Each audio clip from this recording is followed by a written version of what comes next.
วันที่4พฤศจิกายน2025นี้ท่านพลจัตวาสุภจันทร์ศิลาเพชรรองเลขาพักแขวงห้องเจ้าแขวงบ่อแก้ว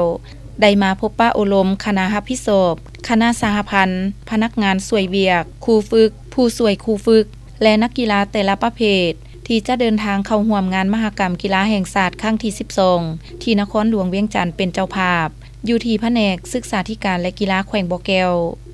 ท่านวันดีธรรมวงศ์หัวหน้าแผนกศึกษาธิการและกีฬาแขวงบ่อแก้วได้รายงานเกี่ยวกับการกะเกี่ยมความพร้อมเข้าร่วมงานมหกรรมกีฬาแห่งชาติครั้งที่12ที่นครหลวงเวียงจันทน์เป็นเจ้าภาพในระหว่างวันที่15-25พฤศจิกายน2025นี้คณะรับผิดชอบก็คือแผนกศึกษาธิการและกีฬาแขวงได้สมทบกับคณะสหพันธ์กีฬาแต่ละประเภทเพื่อวางแผนร่วมกันในการกะเกี่ยมความพร้อมการคัดเลือกตัวนักกีฬาและเข้าศูนย์ฝึกซ้อมแม่นมีทั้งหมด3จุดใหญ่คือเมืองต้นเพิงเมืองห้วยทราย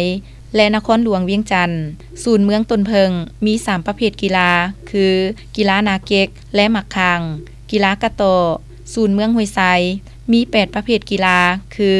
กีฬาหมากแล่กีฬาแล่นลานกีฬามวยกีฬาบานเตะกีฬาเทควันโด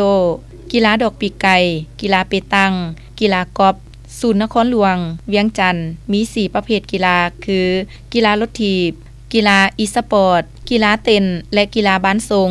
บ่อแก้วจะส่งเข้าร่วมแข่งขันทั้งหมด15ประเภทกีฬา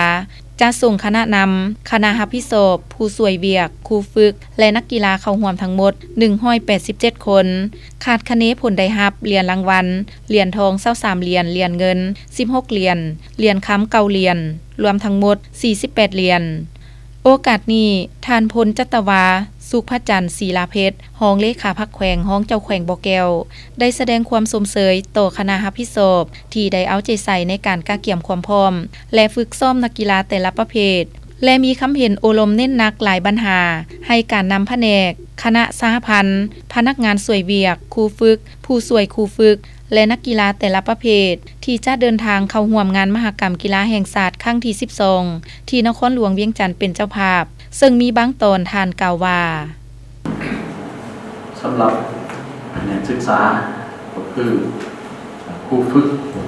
คณะพิเศษของเขานี่อันนี้ก็ต้องเลยสืบต่อเลยว่าเต่าโค้งพวกสมุขีเป็นเอกภาพนำผ้าขบวนการกีฬาเข้าร่วมการมหกรรมกีฬาโดยความพิเศษสูงต้องได้พร้อมกันเต่าโค้งพวกสมุขีพวกเป็นเอกภาพบนจิตใจการชี้นำพาของคณะพักคณะนำโครงการปกครองแข็งและส่วนบรรณาเผ่าของแข็งของเกี่ยวของเขาที่ได้พร้อมกันมีพวกเอกภาพจัดส่งนักกีฬาของเขาของรวมใน15ประเภทฉะนั้นคณะนำนักกีฬาผู้ฝึกก็ต้องมีพวกออเดไซต์ต่อกันนำพาเต่าโค้งความสามัคคีศึกษาอบรมแนวคิดของนักกีฬาก็คือคณะพิเศษในคำต่างๆเกิดความพิเศษสูงแท้เพราะมันแสดงออกถึงใบหน้าใบตาของแขวงแสดงออกถึงกำลังแห้งในการนำพาของแขวงมีข้อให้คณะพิเศษของเขาลงเลยลุ่มเลิกเหตุเป็นงานแนวคิดติดตามสุขอยู่กระบวนการกีฬาอะไรขับเคลื่อนไปตามแผนที่ได้กำหนดแท้ถึงเป็นว่าด่านอุปมาอุปกรณ์รับใช้จำนวนหนึ่งอาจจะโมเพียงพอจะมีความยุ่งยากแต่พวกเขาต้องในพร้อมกันตัดสินใจเพื่อผลขั้วนำพากระบวนการกีฬานี้ให้เข้าสู่การเคลื่อนไหวรวมกับคณะแข่งในทั่วประเทศแต่สำคัญในการเข้าร่วมชนิดนี้ประกอบสายใดแนวให้เกิดแนวขอให้มีความปลอดภัยในการเดินทางในการเข้าร่วมประมอบให้สายจะมีคณะวิศวแพทย์หมอเข้าร่วมติดตามและสำคัญตรงเป็นคณะสีน้ำคณะวิศวประมาณต้องเป็นเจ้าการแทนมีความตัดสินใจมีความตัดสินใจแก้ไขเด็ดขาดในการแก้ไขปัญหาที่มันติดพันกับการเกิดไว้กระบวนการสุนีมอบให้บรรดาสายเนี่ยนั่นแหละการที่สอบการกีฬา นับถึงผู้ฝึกในคณะนำนักกีฬาต่างๆพร้อมทั้งนักกีฬาต้องมีความรับผิดชอบนึกความรับผิดชอบตนเองก่อนนักกีฬามีปัญหาใดๆก็ขอให้ผู้ชายได้มีการแลกเปลี่ยนก็อยากให้ผู้ชายได้เอาใจใส่ต่อการสีนำในการฝึกสอบสืบต่อในการฝึกสอบฝึกแอบจนหดมือแข่งขันเนี่ยใส่ขบวนกีฬาได้แต่ก่อนแต่ผู้ฝึกมีอาจจะยั่งสำหรับกีฬาที่มันไปกีฬาที่ไปแล้วผู้ฝึกก็ต้องติดตามไปฝึกแอบไปฝึกสอบจัดสรรฝึกสอบใช้แต่ภาคส่วนที่พวกท่านได้ไปก็ให้สืบต่อฝึกสอบเนาะสำหรับกีฬาบอลเตะเนี่ยจะเดินทางไปแข่งขันเริ่มในวันที่11เนาะตามมาส่งในแข่งเนี่ยฉะนั้นพวกเขาก็ต้องในการเกี่ยมจัดสรรไปตามจนจะแข่งประกอบกันเพราะว่าบอลเตะมันจะให้เอาไปก่อนในคัดแต่ละทีมเข้าไปฉะนั้นกีฬาบอลเตะนี้ก็เป็นกีฬาที่เรียกว่าสังคมกำลังนิยมส้มสอบอะไรต่อการแข่งขันถึงเป็นว่าจะได้ใส่งบประมาณหลายแต่มันจะเป็นความจำเป็นสำหรับนักกีฬาของเราต้องมีสติระวังตัว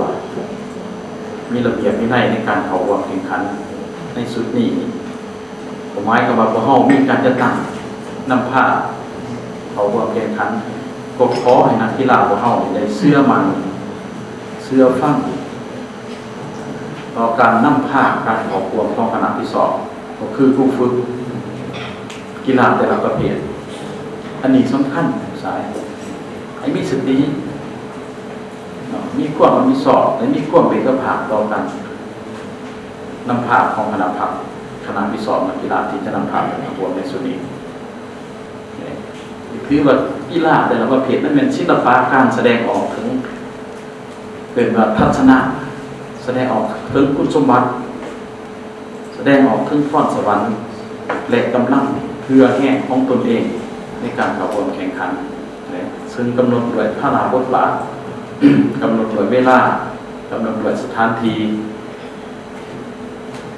สนามกีฬาของเขาก็ต้องเลยแสดงออกถึงความอ่อนน้อมถ่อมตน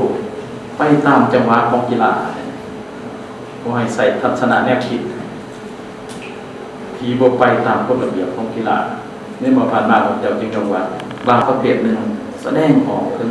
อารมณ์จิตแสดงออกถึงพรสวรรค์แสดงออกถึงความสมัครตัวจริงของนักสายนักกีฬาแท้ๆก็ขอให้สายได้เอาใจใส่ในการฝึกสอบสืบต่อในการฝึกสอบฝึกแอบอย่างเป็นระบบตามการกำหนดของผู้ฝึกคณะที่สอบนักกีฬาเพิ่งเรามีความยุ่งยากคือเจ้าหน้าที่และงบประมาณอุปกรณ์ทำใส่สถานที่พักเช่าสถานที่ฝึกแอบฝึกสอนต่างๆก็ขอให้ชายได้มีความตัดสินใจแท้ๆความเชื่อมั่นอย่างสูงต่อการนำผ้าต่อการสีน้ำของแผนกศึกษาก็คือนักสายคณะผู้ฝึกนำนักกีฬาแต่ละภาคส่วนตลอดบรรดาสายนักกีฬาที่เขาพบตัวจริงก็ขอจงให้มีความสำเร็จตามจุดประสงค์ระดับผ่านหมายแหละขอให้ยากให้ได้เรียนผมเป็นเอาแต่เก่าเรียนได้เรียนข่าวเอาหลายกว่านั้น